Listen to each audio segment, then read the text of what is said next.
What's up? What's up? It's time for Done Way Past Funny with your host, G.D. Fenderson.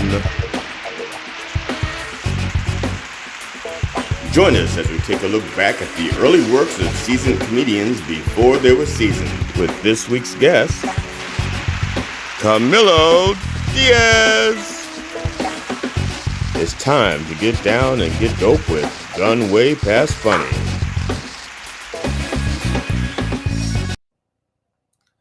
Hi, welcome to Done Way Past Funny, where we look at the work of seasoned comedians from before they were seasoned. I am your host, G.D. Fenderson, certified forensic humorist at large, but I'm losing weight. My guest this episode is my good friend, Camilo Diaz. What's going on, Camilo? How you doing? I'm doing all right. Good. How are you, GD? It's funny. I gave you the thing about the warning about the videos, and I didn't pay warning myself, and so I was trying to drink water, and the time was down to like 5 seconds, so I snatched the bottle out my mouth, and now I've got water all over my nose. It's like, that's beside the point. So Camilla, do me a favor and let everybody know. Tell people a little bit about yourself, like your name, who you are, where you're from, how long you've been doing comedy, how they can stalk you on social media. Yes, my name is Camilo Diaz. I grew up in Germantown, Maryland. Still live in Germantown, Maryland. I've been doing stand-up 7.5 years.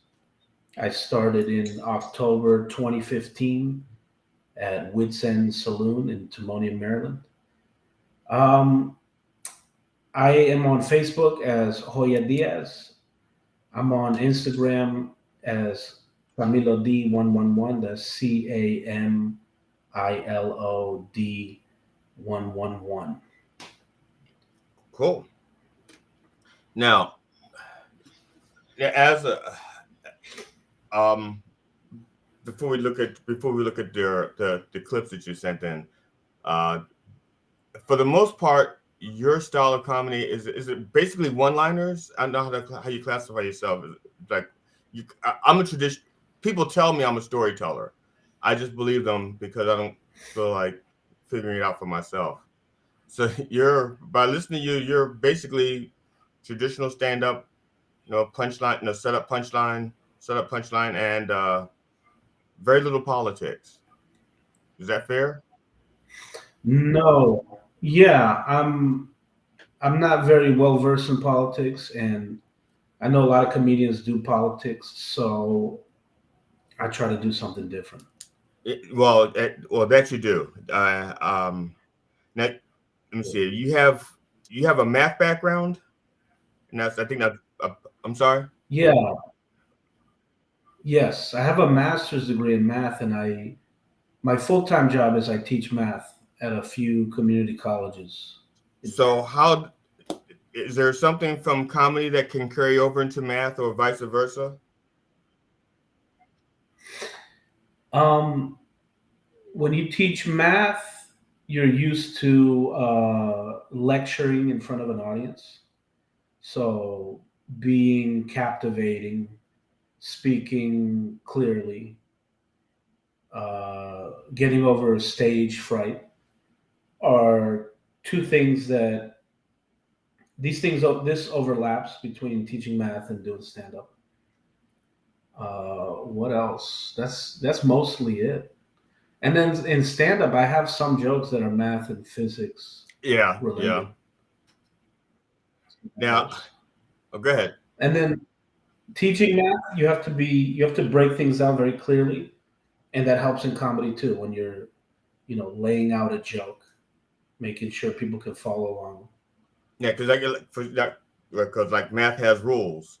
Like if you're doing a math problem, it's like let me see, inside the parentheses, and then multiply and divide before you add or subtract. That's like basic math rules.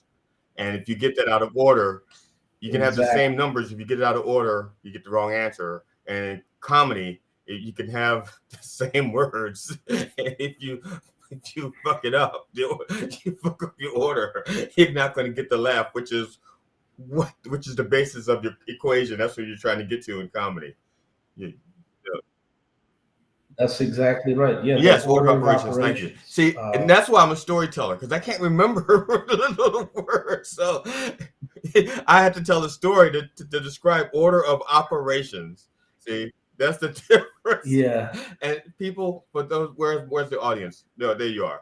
Those of you who are paying attention, that's the difference between a storyteller and an actual comedian. See, I had to do two sentences for something that he did in 3 words.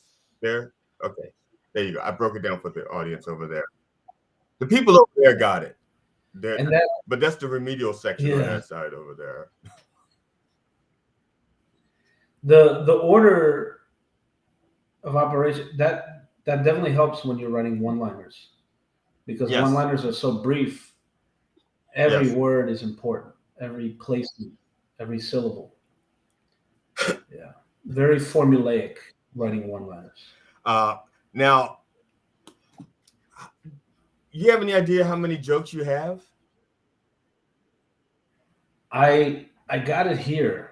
I can tell you if you, it's over Okay. 1,200, but a lot of that is So, of crap. those 1,200, about how many of them do you, for example, you're, let's say you're doing a 20-minute set. uh 20-minute set, and I guess Yeah, you're I think I could be wrong, but I think your average joke is around 12 seconds long. 12, 13. Actually, I listened to all 1,000 of them. I listened to 1,000 of them, and I took the average, and I came up with 12.73 seconds is your average length of your jokes. So if you take the you 12.73 seconds, multiply that by how many jokes you actually use. I'm just saying. No, you no. You're actually pretty accurate. So I'll to tell a joke in maybe 12 seconds. If I right, pause for laughter, I say 20 seconds right. per joke. So in a minute, I can do three one-liners. So in 20 minutes, 60 Okay. one-liners. So do you prepare, like, if you're doing a set, let's say for a 20-minute set, do you prepare, let's say, 75 one-liners? Or do you actually have a better grasp of your material so you don't even have to prepare that much? You can just say, fuck it. I know 70, I have 75 jokes top of my head, and I can read my audience and, you know, Yeah. If it's 10 minutes or less, I'll go up and wing it. Just try to reach back into my joke bank. If it's 10 minutes or more, or maybe 15 minutes or more, I will prepare. I will lay them out. Um, because 15 minutes is a lot of time. I don't want to freeze. I don't want to panic when I'm on stage. I want to be well prepared. Uh, and also, to be honest, if you choke for 4 seconds, you know, I mean, it's because, like I said, sometimes you can have like a brain fart, and you're like, for 4 seconds, you can say, fuck, fuck, fuck. You can grab some water for 4 seconds. But 7 seconds is a lifetime on stage to be, not have the next thing ready. And some people don't realize that. They think they're dying for much longer than they actually are. yeah, 7 seconds Yes. is a long gap. I'm as I get more experience, I get better at stretching that pause. I'm getting more comfortable with silence. But the good thing about one-liners, yeah, you always got another one right Yeah. around the corner. Now, can are you do you are you able to read your audience in the sense that, like, you can look out over a crowd and go like, okay, ooh, I can tell the dick jokes are not going to work with these people. So, or do you like have to throw out a dick joke and then go, all right, no dick jokes? Yes, I can usually read a room, look at demographics, and select appropriately. But even with that skill, sometimes I will attempt a joke Yes. anyways, because sometimes there's a chance that they do like it and I'm wrong. And then most of the time, it's I'm doing what amuses Yes. me. Yeah. So if it makes me giggle, if it makes sometimes making people a little uncomfortable is fun for me. So I'll do it for myself. Now I noticed that you were actually able to pull up the number of jokes that you have. So how are you keeping track? Are you using a book, a software, um, spreadsheet? I write I write all my jokes in Google Oh, Docs okay. on my cell phone. Word, yeah, Word document, and they're numbered. And I wasn't able to pull it up, but it's a little bit over 1,200. These are Right. premises. These are ideas, and then working jokes, proven jokes, maybe 200, maybe 150 to 200 working quality jokes. So if you laid them end to end, Yeah. let me see, 200 jokes, 200 times 12, so it's 2,400 seconds. That's what I forgot. I can't. You're the math teacher. How many? How many? I was just joking. How long? How long would your jokes be if you laid them end to end? I'm just Yeah, let me see. 200 divided by 3, if it's 3 jokes per minute, 200 divided by 3 is close to 70, 60, 68, 67 minutes. So that's what, an hour and okay. Now seven this you minutes. did a CD, uh, Salvadorian Deli. Now Yeah. for those of you who are functional art illiterates, Salvadorian Deli is a famous Salvadorian is a famous delicatessen in Delhi, in New Delhi, not Old Delhi. I'm sorry, no, it's actually a Yeah, play New on Delhi. Salvador Dali, and his and your cover is actually like the melting clocks. I think melting clocks, or did you? Yeah. That's So were exactly you a right. fan of his artwork beforehand, or did you just come up with the idea of the pun and went with it, go with it? I knew of his artwork and I enjoy that particular painting, but the pun came to me in a joke. And then I said, "Oh, I can actually draw this thing." And I'm like, "This would be a great album cover." So if you look at the original Right. painting has Yes. melted clocks, and I replaced them with pupusas. That would be the Salvadorian Okay. Yeah. element to the painting. And then there's a bag of hot sauce and coleslaw, curtido, So and then so deli who because it's designed it? You food. designed it yourself? It was my idea, but I didn't draw that. I didn't create the picture. My friend's girlfriend, Sonia, Now she made I it. didn't notice. Did she sign the bottom like in the style of however he signed his artwork? I don't think so. I, I didn't even see, look. I should I'm a look, but nut I for don't those think kinds so. of details, which is why I asked. I was just wondering. And now it's Oh like, wow. damn it, this. See, Yeah, I'm gonna go back and look. I'm well, gonna I'm see going to what she post a did. picture of your CD cover. Well, if it's a good, actually, if you have a better, because the only version I'd have would be the one that you posted that you use as a thumbnail for YouTube. So if you have a better picture you want to send me, that's fine. Do you have a physical CD, Yeah. or it's all digital? No, Okay, all I don't digital. feel so bad now. I was gonna say because actually, I think I have the of at least of the local comedians that I'm willing to bet that I have the biggest physical collection of local comedian CDs and DVDs. Yeah, Oh yeah. I paid for all of them. I didn't say, hey, give me one. No, I said, you worked for this, I will Yeah. pay you for this, and I actually will listen to it, and and so I had the if they have a physical That's CD or DVD and they haven't pissed me off, I bought it and I got it over here. that's very nice of you, GD. Don't say I'm nice. Support. Don't. I'm just trying to guilt trip them. I'm not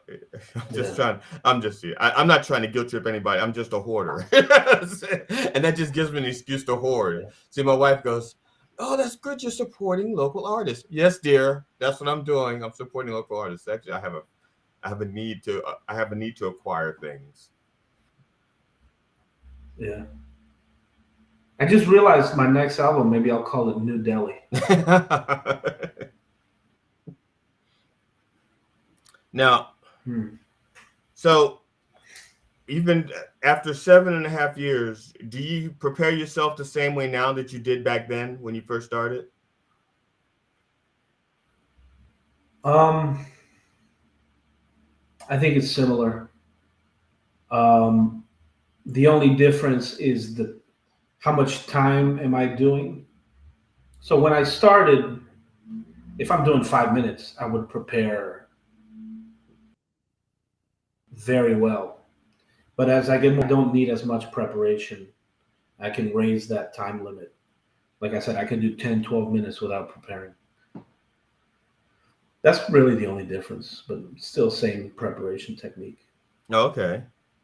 Now I actually had 3 choices. I had 3 choices of videos to pick from, and damn it. Okay, you did 2 from Broadway and 1 from another one. So I picked that one, the one I can't remember. The other two were you at Broadway. This one, damn it, how could I should have written it down. But anyway, do you know? No worries. I honestly, I forgot as well. I'm not even sure which video that is. But anyway, so I can't ask you to set it up because neither one of us remembers where it is. I can't give you a hint, and so I'm going to Oh, go ahead. Yes, Rock Bottom. Rock Bottom. Yeah. That's so right. You want to set the clip up then? You remember that day or whatever it is you want to talk about setting it up because you're hosting there, right? So yeah, I'm hosting. I did a 10-minute set at Rock Bottom in Bethesda, Maryland. Tiny stage, very small stage, no mobility. But that room seats about 60 people. It was a packed house. And that's about it. I don't remember how long ago. Had to have been within the past 8 to 10 months. Probably. Yeah, because some of the jokes on there are the ones that are on your CD. Yeah. Yep. So, all right. So, ladies and gentlemen, we have Camilo Diaz at Rock Bottom.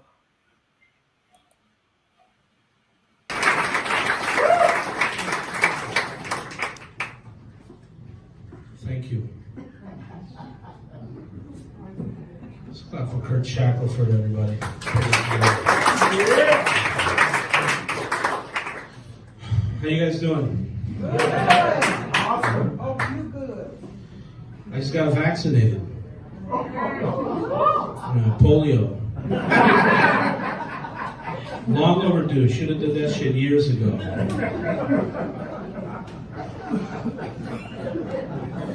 I'm not doing too good. I was in bed last night.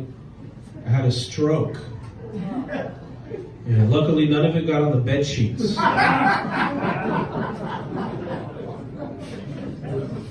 terrible. This lady gave me HIV. Yeah. But it's cool though, I'm not mad at her. There's no bad blood between us.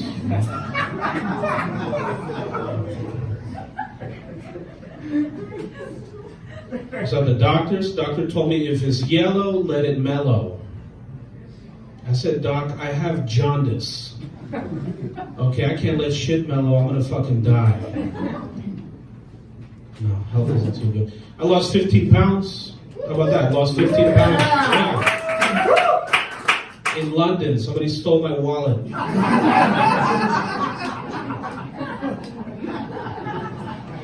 I gotta lose weight though, for real. Like, I'm so fat I got my belly button pierced at Home Depot.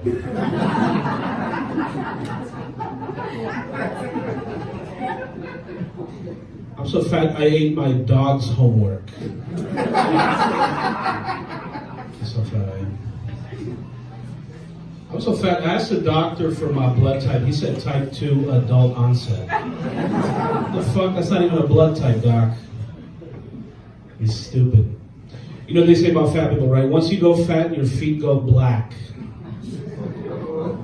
It's a diabetes joke. It's back to back. Got some diabetics in here or what? No? Yeah. And we got jaundice as well. Jaundice and diabetes. A Bug's Life. I'm surprised that movie lasted more than 6 minutes. Football fans?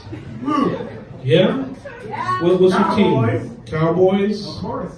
Redskins? Commanders? Commanders? Ravens?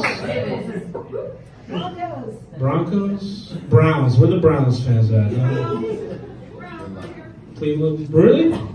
What's the difference between the Cleveland Browns and a peep show? A peep show has more viewers after 4 quarters. That's true. It is absolutely true. I love that. I love that joke. The Browns, the difference between the Browns and a peep show.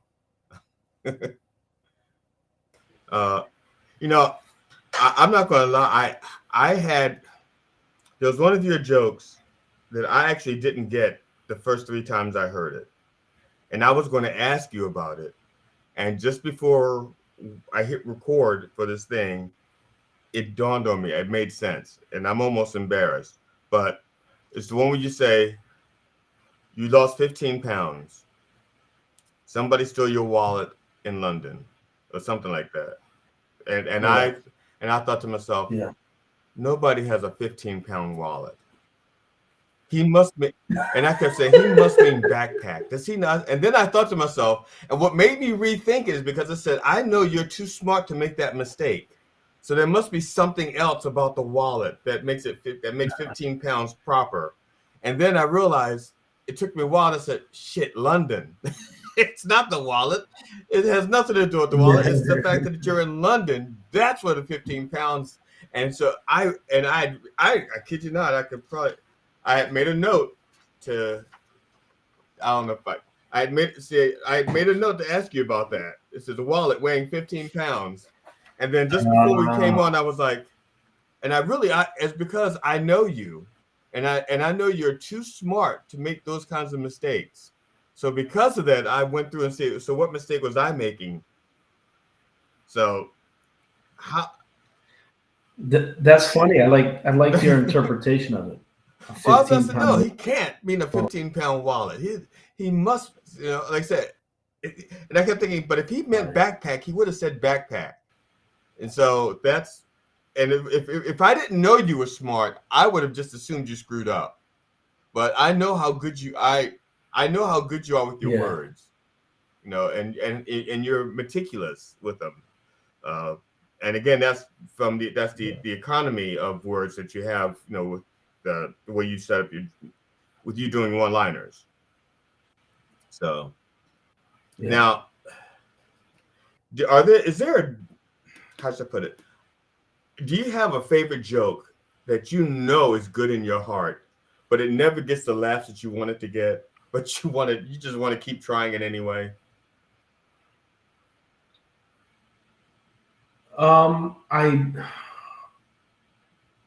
I have one that's pretty smart. If people don't think it's funny, I understand. But I think it's pretty damn clever. And the joke is, every time I do comedy, it's a disaster, like the mortgage crisis. That's because my jokes are synthetic and derivative. Because the mortgage crisis happened because of synthetic bets. financial instruments like derivatives. My comedy is synthetic. It's fake. It's derivative. I just copy other people. Yeah. I thought it was pretty clever and smart, but a lot of people don't get it, or it's just not that funny. Now, I kid you not. Last night I was talking to Ron Kane. I think you know Ron Kane, right? Okay, I was talking to Ron Kane. I was telling him about Pennsylvania. I was doing a showcase. This is like 6 years ago, and I had a joke that I really liked. I worked my ass off on it, and it was about derivatives and amortization rates and stuff like that. It was a financial joke, and like I said, I don't do a lot of jokes. I'm a storyteller, and I had written this joke, and I was so proud of it, and I thought it was so good, and I said I'm going to put it in the story. So I worked it into the story, and my wife kept telling me, she says, nobody's going to get that joke. I said 4% of the audience will probably get it, but it has to be at least 40 people in the audience for me to get for that 4% to show up, to get that joke. Yeah. And so I do the joke, and one guy is just bust out laughing. I mean, he just rolling.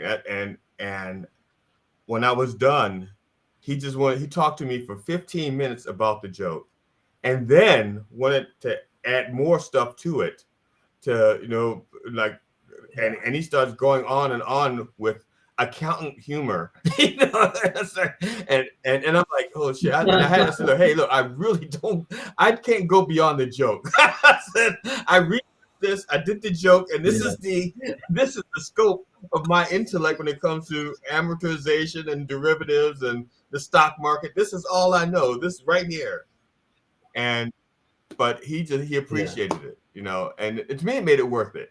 Now I haven't done that joke again since, because I only can't remember. I just remember, I know it's recorded somewhere, but what's the joke? I'm having difficulty remembering it. Don't worry.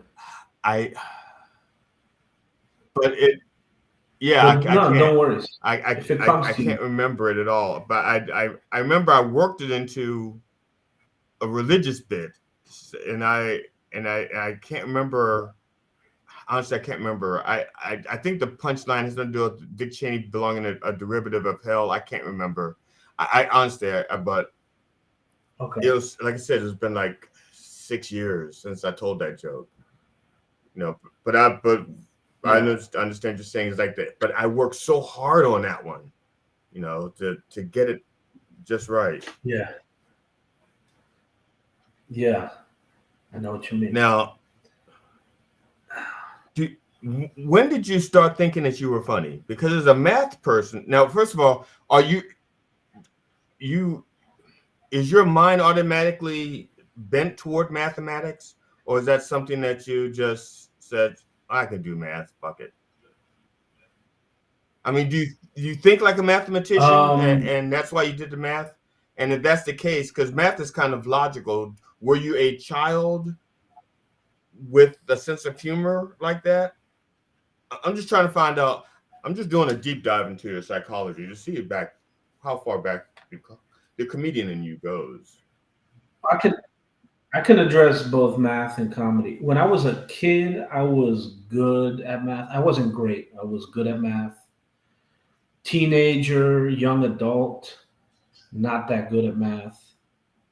And then my last year of college, I studied mechanical engineering, and I liked engineering a lot, but in one of the last classes I took called Control Systems, we were doing a lot of math, and I had also been hired to be a math tutor for this program at the University of Maryland. So that class plus tutoring, and then it hit me that I like math and physics more than I like engineering. And then I would fantasize about being a theoretical physicist.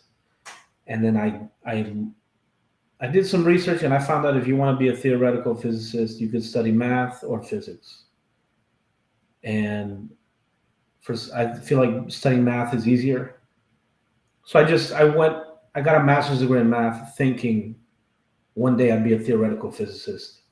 but that didn't happen, and that's fine. I don't care too much. But as I kept doing more math and then teaching math, it improved my life immensely. My ability, it helped me think clearly. It helped me make and save money. It helped me build things, construct things. Uh, yeah, it's the best hobby you could have. It's free. It's a never-ending hobby. There's never-ending list of problems to work on. And every time, and it just feels so good when you work on something and you figure it out, or you don't figure it out, but you learn something new. It's very rewarding. It's great. Now I have a I math love it. problem for you then. Well, actually, I have two, depending on how you answer Yeah. the first one. Given your math skills, how many beers does it take for you to drink before your math skills become diminished? I know I've reached a limit, but I think I've reached an upper limit, but I think there's a lower limit. So I'm going to try to approximate that window. One time in college, I took 18 shots on a Monday night. 18 shots of Flesherman's vodka. It was like plastic handle. It was really shit. It was dumb. It was a stupid idea. And Tuesday morning, I went to calculus and I couldn't read. I couldn't read anything. English, math, I couldn't read it. So I know for a fact if I take 18 shots, I can't do any math. But I'm pretty sure less than that. Let's say, I don't know, Okay. 7 shots, Now, 6 shots. how many Yeah. shots of the same stuff would it take to diminish your comedic skills? Ooh. I think after 6 shots, I can still be funny. 7 shots. I'm gonna guess. Let's say 12 I think shots. we need to do this as a scientist, just for science sake. I think we need to. Yeah. I think we need for science sake to test out our theories and see where your brain capacity diminishes for math as opposed to comedy, using alcohol as our variant, not variant, as our constant. Alcohol would be the constant.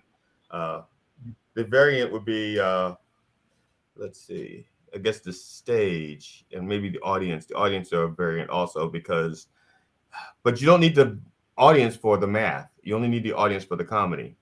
All right, so sorry. Yeah. That'd probably be easy data to get because a lot of comedians are already willing to drink on stage. Well, a lot of them shouldn't, though. Some of them are Hi, I'm GD Fenderson, certified forensic humorist. This has been part 1 of our interview with comedian Camilo Diaz. Please join us as we continue our interview, and when you come back, bring a friend. And please remember to subscribe, like, and share. Thank you.